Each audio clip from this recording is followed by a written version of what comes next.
특별한 방송입니다. 2월 8일입니다, 오늘이. 그것은 북한의 건군 75주년 기념식이 있는데 거기에 대규모의 열병식이 따를 거라는 겁니다. 물론 열병식은 전례와 같이 밤 12시에 합니다. 그러니까 오늘 저녁 지켜봐야 되겠지만 대충 최근에 미국의 우리 연합사령관 왔던 에이브럼즈라는 장군이 있어요. 그 장군이 금년 열병식에는 신형 순항미사일하고 600mm의 소위 장거리죠. 장거리. 방사포 중에도 장거리 장사포를 선보일 것 같다. 그리고 화성 17형을 소위 고체 연료로 바꿔가지고 대규모로 내놓을 것 같다. 장거리 미사일이죠. ICBM. 그래서 미 본토 공격을 위협하는 그 위용을 떨칠 것 같다. 아마 몇 달에 걸쳐서 열병식 준비를 한 것을 모든 그 위성들이 촬영해서 우리는 여러 번 봤습니다. 제가 오늘 다루고 싶은 것은 전에도 말씀드렸지만 북한은 체제 한계와 있습니다. 그 체제를 벗어날 수 없는 위협 속에 와 있다. 그래서 예의주시할 수밖에 없어요. 김정은이 금년 1월 1일 태양궁전에서 그 할아버지 김일성, 아버지 김정일 앞에 예를 올리고 갑자기 사라져 버렸어요. 그러니까 36일 만에 나타나요. 2월 5일 날, 6일 날 나타나서 당 전원회의, 거의 간부회의죠. 그 다음에 두 번째는 군사위원회가 소집됐어요. 그러니까 당 전원회에서는 농업개혁을 강조하고 군사위원회에서는 소위 전쟁에 만전을 기해라. 그래서 적들을 샅샅이 아주 부셔서 깡그리 뭉개버릴 수 있는 그런 위용을 떨치도록 전군이 일당백의 정신으로 전투에 임하도록 자세를 갖춰라. 이런 지시를 하고 있어요. 이게 심상치 않습니까? 우리가 마음 놓고 들여다볼 수 있는 내용이 아니잖아요. 지금 북한 체제가 한계에 와 있는 것은 금년에 날씨가 원체 추웠죠. 그러니까 북한은 영하 38도, 45도까지 올라간 지역이 많이 있었습니다.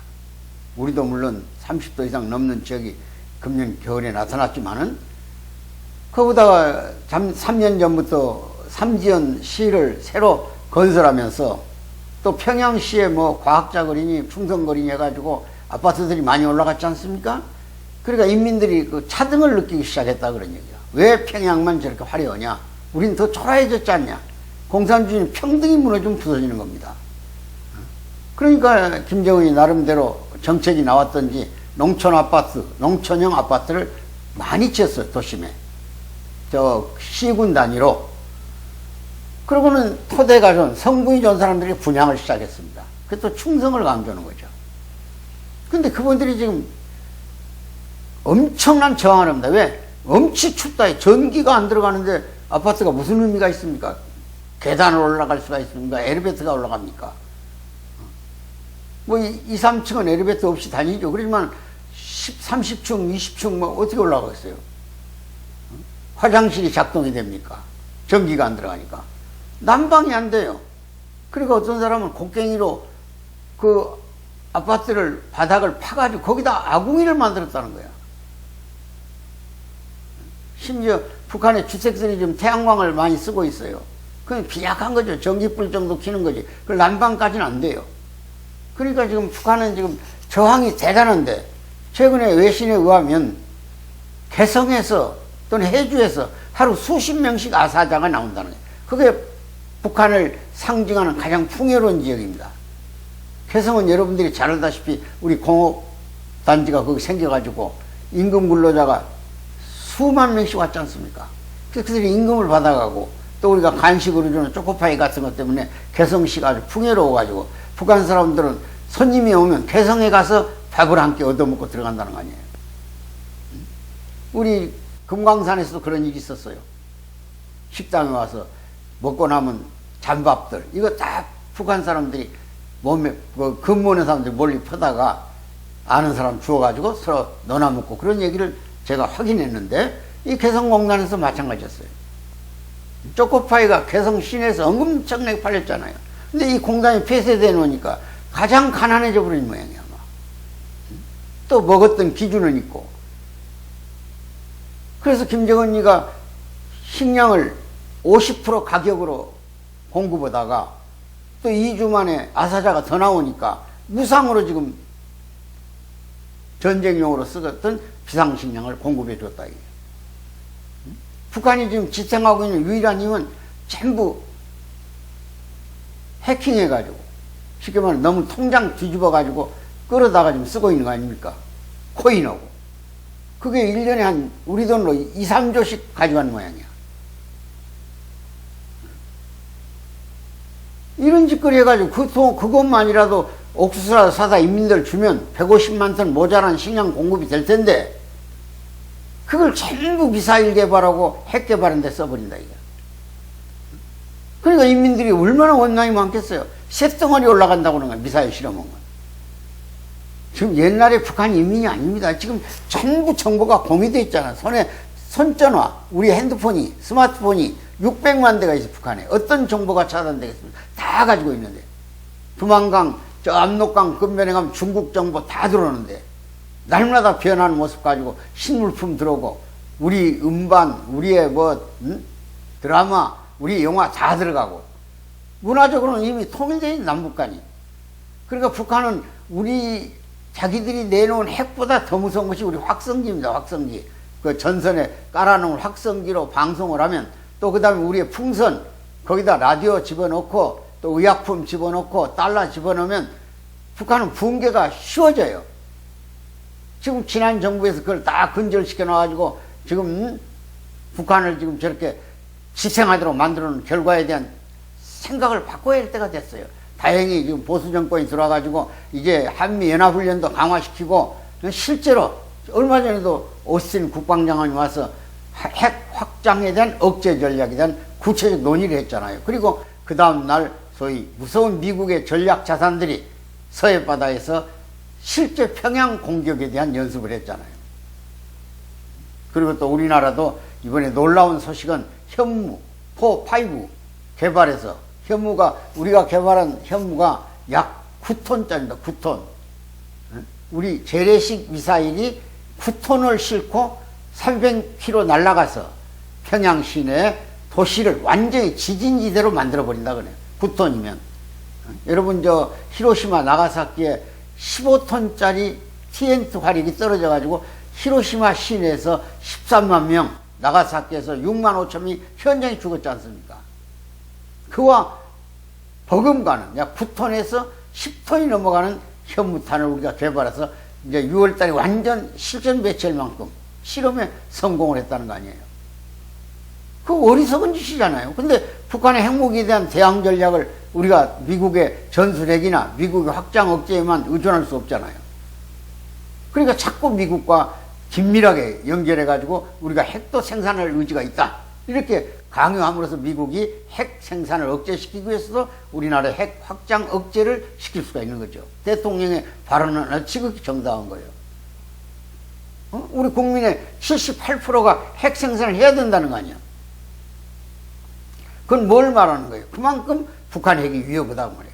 지금 북한은 무인기에다 핵을 탈취할 수 있는 능력을 가지고 있는 것 같아요.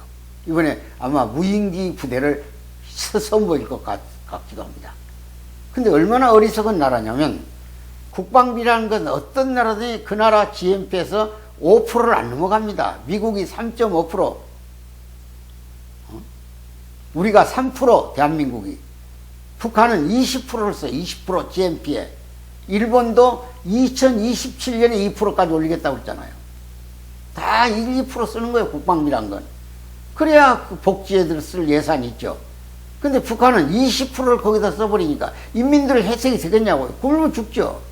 이런 어리석은 짓을 하고 있다, 그런 얘기야. 존경하는 여러분, 지금 우리는 비상시국에 살고 있습니다. 항상 준비를 해야 돼요. 어느 결정적 시에 통일이 올 수 있어요. 원튼 원치 않은 통일이 와요. 그거 준비해야 돼요. 그래서 늘 준비된 통일은 축복이고 준비되지 않는 재앙이라는 말을 쓰는 거예요. 지금 북한 체제가 한계에 온 것 같습니다. 김정은이 아무리 체제를 유지하고 싶어도 10년이 넘었지 않습니까? 군사력만 치중해서 아무것도 인민생활 향상 안 시켜줬습니다. 말은 입밥에 고기 꼭 할아버지가 못 이루는 거 자기가 이룬다고 그랬어요. 근데 지금 북한 인민들이 경제적 지표가 올라갔다는 세상에 작년에 무역이요. 전체 합쳐가지고 5억 불이 안 된다니까요.